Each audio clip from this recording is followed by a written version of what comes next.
Karong tuiga, daghan kaayo ta og gipangayo sa Ginoo nga wala niya gihatag sa atoa. Pero mas daghan kaayo siya og gihatag sa atoa, maskin wala nato pangayoa sa iyaha. Kay real talk, dili tanang gusto nato sa kinabuhi ihatag sa Ginoo, pero tanang gikinahanglan nato sa kinabuhi i-provide sa Ginoo.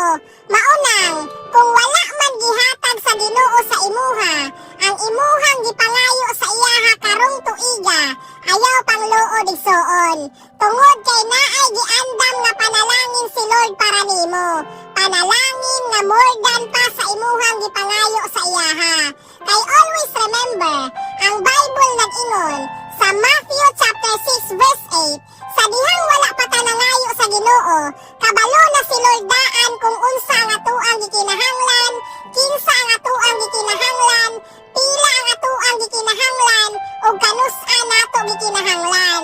Ang angay ug dapat natong buhaton karon, musalig lang gyud ta sa Ginoo igsoon, because His timing is always perfect.